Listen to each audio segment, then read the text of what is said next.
You're listening to Clearview Today with Dr. Shah, the daily show that engages mind and heart for the gospel of Jesus Christ. I'm Ryan Hill. I'm John Galantis. You can find us online at clearviewtodayshow.com, or if you have any questions for Dr. Shah or suggestions for new topics, send us a text to 252-582-5028, or you can email us at contact@clearviewtodayshow.com. That's right. You guys can help us keep the conversation moving forward by supporting the show. You can share it online with your friends and your family. Leave us a good 5-star review on iTunes or Spotify. Absolutely nothing less than 5 stars. Link is in the description below. We're here in the Clearview Today studio with Dr. Shah, who's a PhD in New Testament textual criticism, professor at Carolina University, author, full-time pastor, and the host of today's show. Dr. Shah, welcome. Welcome. Happy Tuesday. Happy Tuesday to you guys. Happy Tuesday. Happy Good to be Tuesday. here. Good to see you. Our verse of the day today is coming to us from Philippians chapter 2, verse 11, and that every tongue should confess that Jesus Christ is Lord to the glory of God the Father. I think that's one of my favorite parts of the whole book of Philippians, where he does that whole like monologue. Mm-hmm. It's not even, it's not a monologue, but it's that whole section, that at the name of Jesus, every knee is going to bow and every tongue confess. And I remember like the things that we're saying, like the power of confessing that with your mouth that Jesus Christ is Lord.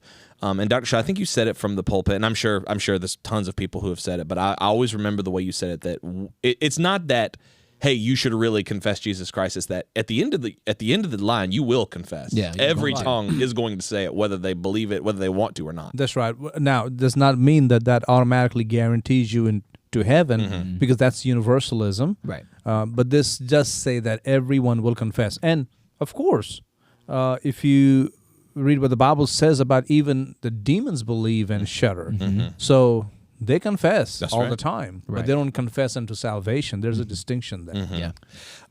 I think it is about that time.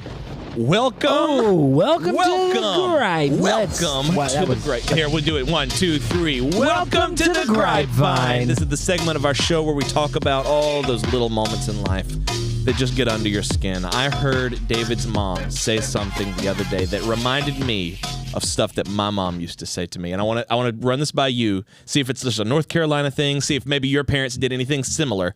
I don't know what it is about moms in the South, but when they're talking to their sons, not just their daughters, but like their sons, or even like a boy dog or boy animal, it doesn't matter, they will say no ma'am. Oh, yeah. Did your mom do that? Mm-hmm. So I would say, hey, Mom, can we go to McDonald's? Can we get Blockbuster? Can we play that? No, ma'am. And I remember I'd be like, what? I'm a sir. Like, I'm a boy. 100%. Your mom did that? My mom was a school teacher, so she would often, her class would be acting up, and she would look at me, she would go, no, ma'am, we're not going to do that today. Yes. And David's mom does it. I've heard her say it to him, and she'll say it to the dog who's a boy. It's just like, no, ma'am. Yeah. But it doesn't matter. But like, if you're talking to your daughter, I completely understand it. But talk to your like son, I just never understood that. And even as a kid, I was My mom would say it to inanimate objects. Like if someone fall off the table, she'd no, ma'am. What is that?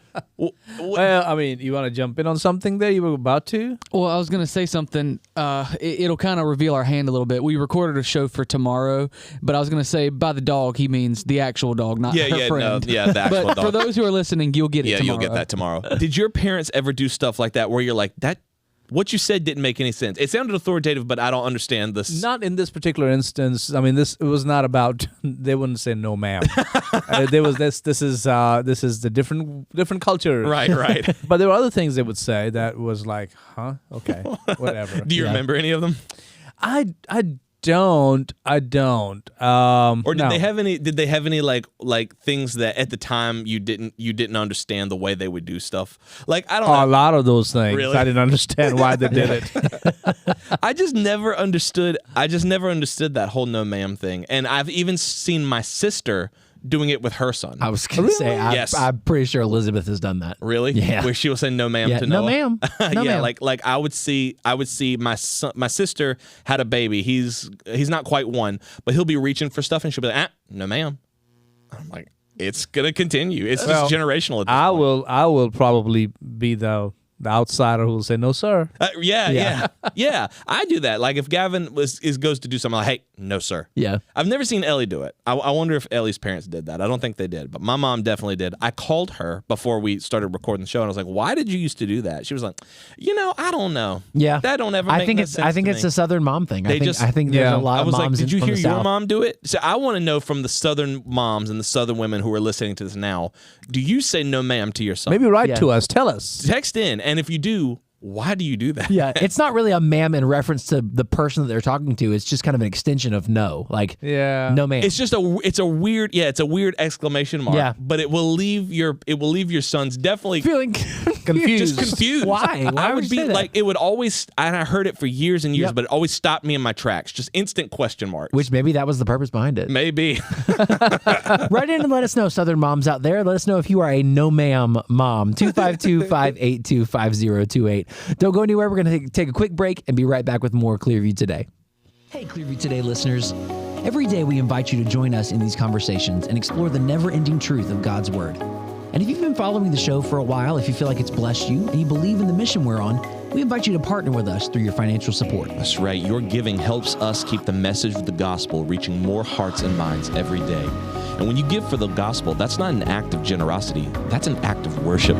It's a way to honor God and invest in His kingdom, knowing that every single dollar you give helps us share the hope of Jesus with a world in desperate need of Him. If God is pressing on your heart right now to give to the Clearview Today Show, you can visit our website, clearviewtodayshow.com, and press that little button that says Give Today. And we just want to say thank you for your support. May God continue to bless you as you partner with us in making our show as impactful as possible for the gospel of Jesus Christ. That's right. We appreciate every single one of you. Now let's get back to the show. Welcome back to Clearview Today with Dr. Abadan Shah, the daily show that engages mind and heart for the gospel of Jesus Christ. You can visit us online at clearviewtodayshow.com, or if you have any questions or suggestions for new topics, send us a text to 252-582-5028. We got a new well, it's not a new segment. It's not a new segment. It's a segment we've done before. We've done it before. But we got new theme music for it.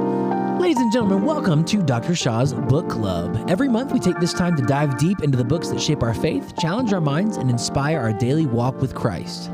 Whether it's theology, history, or powerful Christian living, Dr. Shah is here to bring his insight and wisdom to help you get the most out of every page. I feel like we're going to start a lo-fi coffee club, Dr. Shah. That's welcome like to Dr. Shah's Book Club. Dr. Shah's Book Club. We hadn't done a book club in a little bit.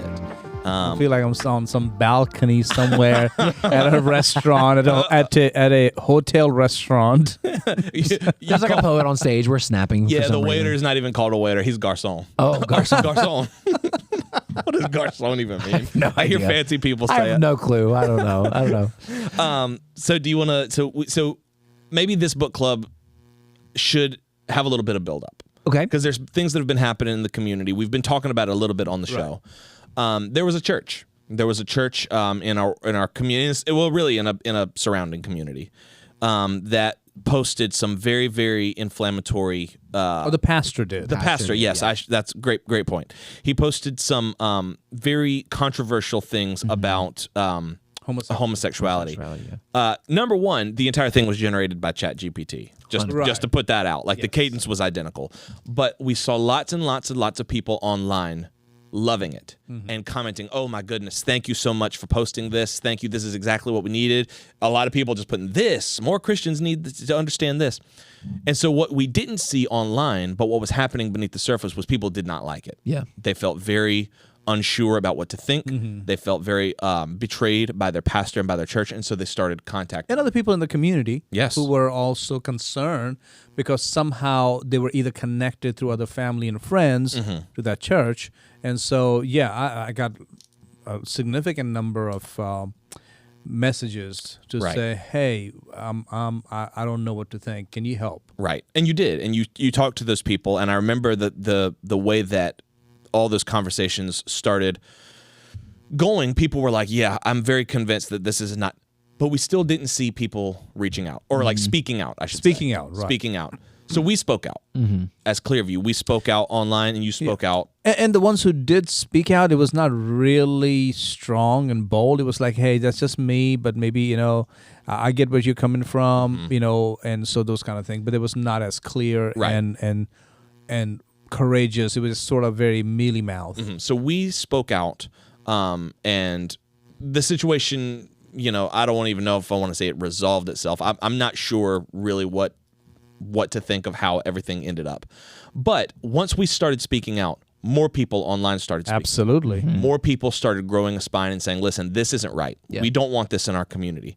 And it led us to this book that you wanted to talk about us with today, because it's really, and I think the way you put it, maybe you can put it this way a little bit better, but I really like the way you put it. This whole thing, this is a machine. Yeah. This is how the machine works. And maybe you can kind of explain what that means. Well, years and years ago, and when I say years ago, I'm going back 25 years ago, I was recommended to read a book, and I have the book right here with me. It's called Called to Preach, Condemned to Survive by Clayton Sullivan. Clayton Sullivan was a seminary graduate who went to seminary, and as he went to seminary, he was told by the people in his church that don't let them change you, because seminaries at the time, we're talking about especially Southern Baptist seminaries, were liberal, and they were told, don't let them change you, don't come back, no longer believing in the inerrancy of the Word of God. Don't let them teach you that Jesus did not really rise from the grave, and it was all just a myth, and that the Gospels are myths, or Paul's letters were written hundreds of years later by somebody other than Paul. All this kind of stuff. Don't let them change you. And so, he goes to study, and of course, the sad reality is, and it's a sad book, by the way. This book, Called to Preach, Condemned to Survive, is a sad book, published by Mercer University Press. Mercer is where my father-in-law graduated from. He did his master's from. And so, anyways, it was not it was not a good happy ending, right? Because he lost his faith. He came out very disillusioned. This is in a period of kind of like Depression era poverty and Jim Crow laws and biblical fundamentalism and all that. All that sort of led him to go down the path of theological liberalism and just lack of spiritual growth, and in time his desire to pastor and all that just kind of died out. Yeah, Clayton Sullivan still living today? I don't know. I doubt it, because this book actually came out in 1985. Okay. Wow. So even then, the liberalism was really heavy in the church. In 1985? Oh yeah. More so than today, you think? Or is that just like when it boomed into life? In the 80s, liberalism was there, but it was more in the county seat churches, like the First Baptist type churches. Got it. Okay, but surrounding churches or rural churches were not as liberal or moderate, but in time they were also infected by it. Got it. And the closer you were to a seminary, whether it's Southeastern, Southwestern, New Orleans, Southern, the closer you were to some of these seminaries, the more chances there are that you will probably be a liberal church, because the graduates usually go to the nearby places, either while they're working in seminary, or studying in seminary, or that's where they find a church after seminary. But usually, like even our church right now, back in the day, was not a conservative church. It was more like a moderate, legalistic church. When you use the word liberal, talking about the church, can we think of it as liberal politics? Is it in the same vein? Yeah, it's same with regards to values. Yes. Okay. Okay. Yeah. Those who go down this path of theological liberalism, how often of an occurrence is it that they end up walking away from the faith? Oh, it's even if they don't walk away from the faith, they no longer have anything left to preach. I mean, that's what Clayton Sullivan, if I can find some of those sections, because it's a lot of places I marked up in this book, where he said things that were very, here it is. Here's one. This is page 79. He said, as a seminarian, still in my mid-20s, I found myself baffled. I was more certain of what I didn't believe than I was of what I did believe. Southern Seminary, this is the one in Louisville, Kentucky, had destroyed my biblical fundamentalism, but it had not given me anything viable to take its place. So they were saying all these things that you think you believe about the gospel aren't true.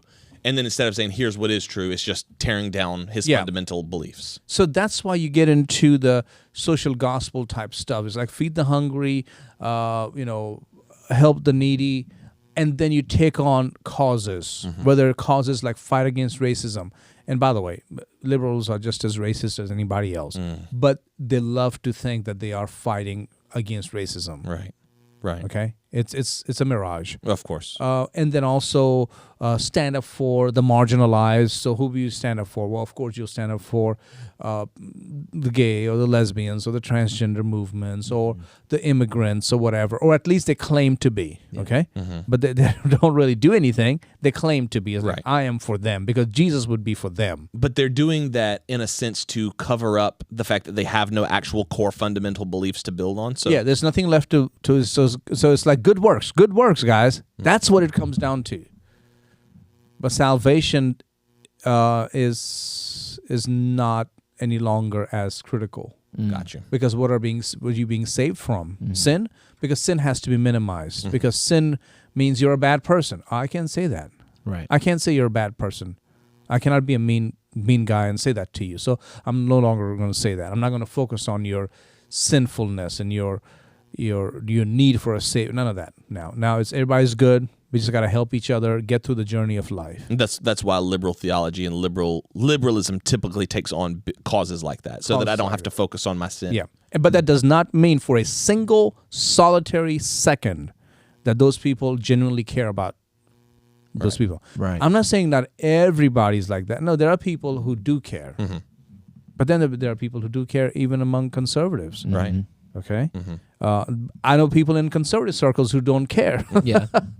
Just because you're conservative does not mean you're going to be a caring person. That's right. Okay, I just want to clarify that.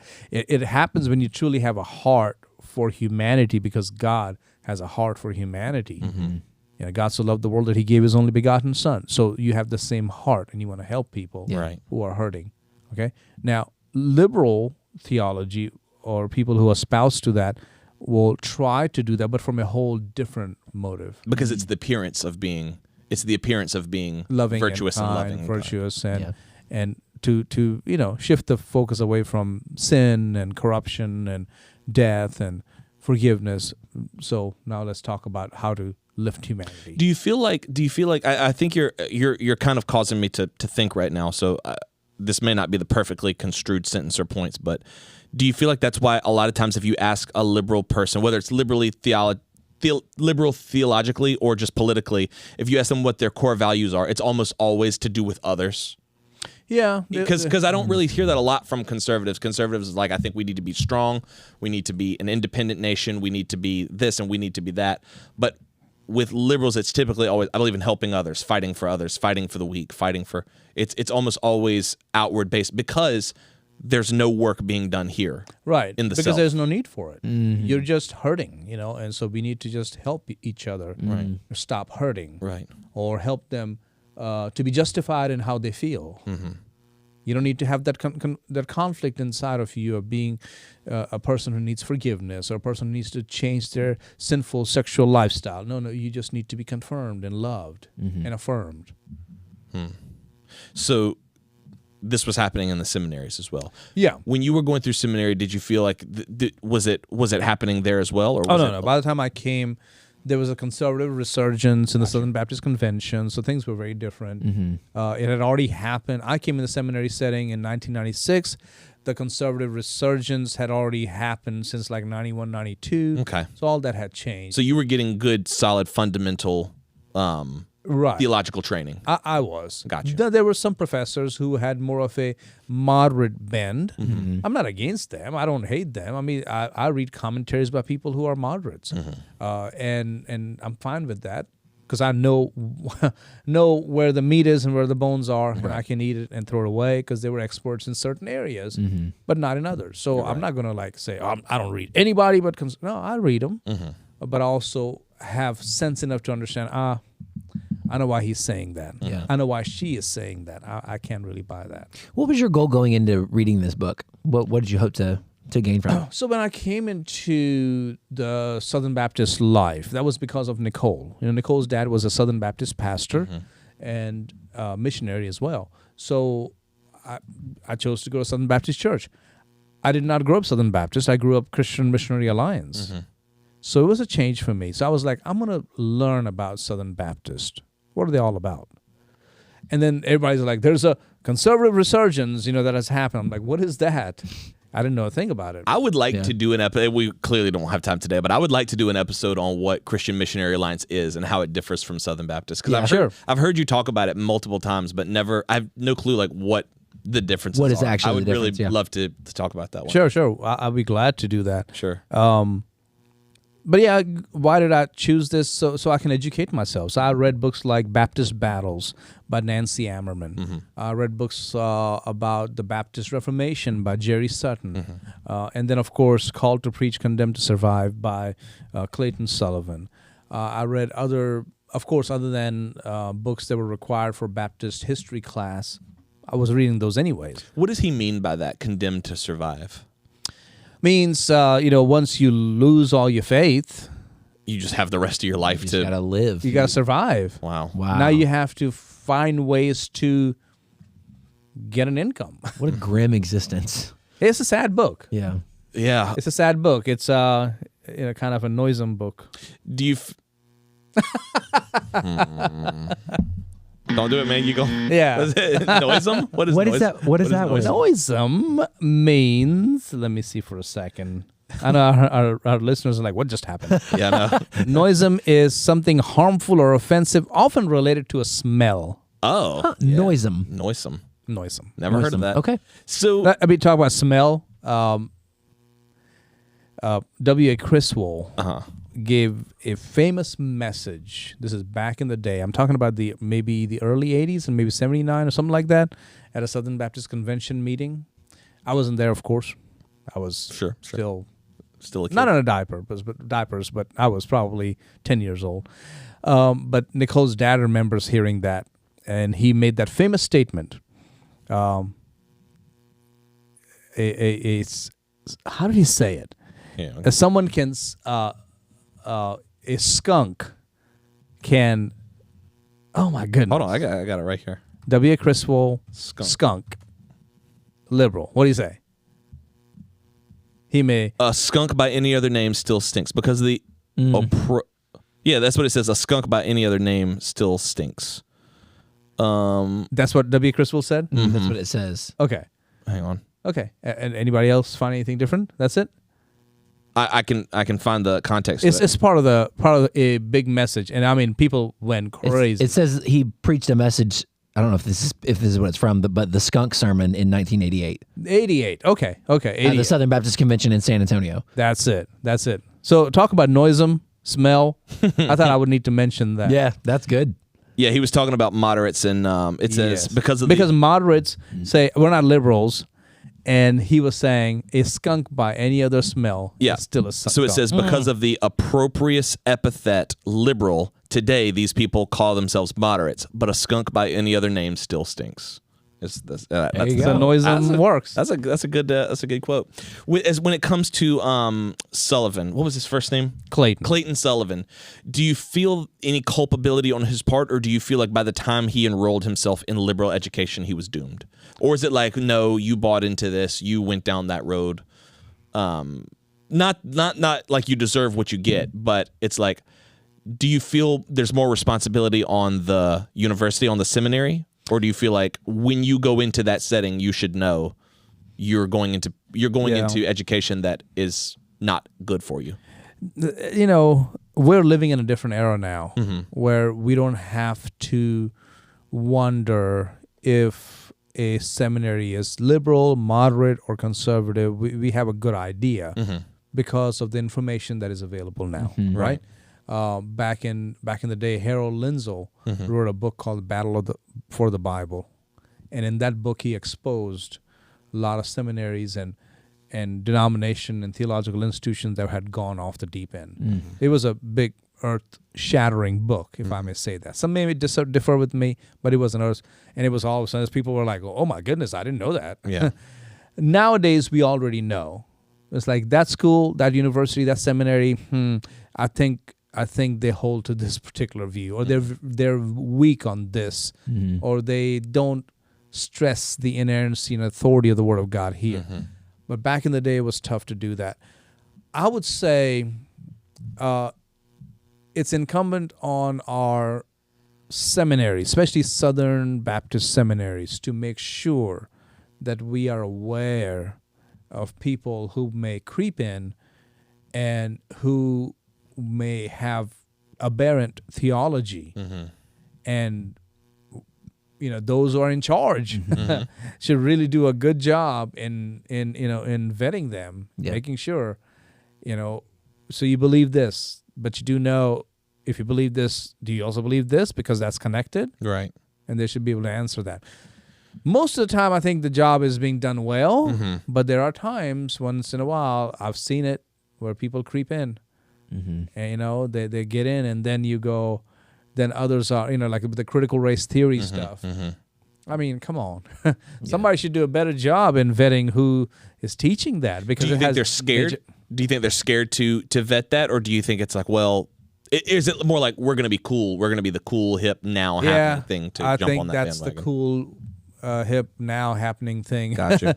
Is sometimes the motivation behind it. And I think it's, again, we can be welcoming to every ethnicity. Right. We should be, for goodness sake. But does that mean we have to compromise and have the liberal mindset? Right. And liberal interpretation of Scripture, or liberal interpretation of society and culture? I don't think so. I agree. It's just like J. Jonah Jameson said. It's hip, it's now, it's harmful. When did J. Jonah Jameson say that? It was his assistant. It's in Spider-Man 2. It's hip, it's wow, it's now. Was that from Spider-Man 2? Yeah. Was it really? Yeah, he's putting the stuff on the... Well, I'll show it to you after we wrap. And I would also, if I can add to this, is that pastors should educate themselves, see the ramifications of their beliefs, and really take the time to study. And I was really blessed by my dad, because he could do that, and he would say, I see this here, but it's going to lead to that, and I think that's what's coming. And a lot of people cannot do that. Yeah, that's a good point. They see this, and then they see this, and then they see that, and then they see this. They cannot see the tapestry, even if it's an evil tapestry. I agree 100%. I really admire the way that you can do that, because I can see it once it's pointed out. Yeah. You know what I mean? Like once you point it out, of course, I see it right there. But until it's pointed out, I'm looking at the individual threads instead of the actual tapestry itself. But being able to sit under you and hear from you, and even doing the show, I've learned from it. Maybe I know I might not be as good as your dad ever was, but am starting to see, like, okay, wait a minute. I've been here before. I've heard this before. I've heard these horror stories. We've talked about them on the show. Right. And you can start to see where it's like, you can start to see those vague shapes through the fog of how things are going to play out in the future. Yeah. One thing I would say is Southern Baptists should do a better job in making sure who are on the boards, who are being elected to the offices, the executive committee, all these things, or in the seminary trustees and all that. I mean, they do need. I think they've done okay. I'm not against it. It's just that it could be better. Oh yeah, and it needs to be better. Right. I think. I don't know. Some places I'm disappointed. Yeah, I agree. Maybe we can talk about that on a later show. Absolutely. Yeah, absolutely. Make sure you guys join us tomorrow, same time, same station. We're going to be diving into another great topic here on the Clearview Today show. Thanks again to our sponsors for making today's episode possible. And don't forget that you can support us by subscribing to the show on iTunes if you want to re-listen to an episode. You can always support us financially at clearviewtodayshow.com. John, what do you want to plug as we close today? The Clearview Today show is going to be in Dallas, Texas in just a couple of weeks. We're going to be at NRB. We're going to be doing some shows live on the floor more. We're going to have these right here. This is 30 Days of Praying for America, daily devotions to heal our nation. This is actually book 3 in our 30 Days series by Dr. Shah and his wife. Book 4 is coming out very soon.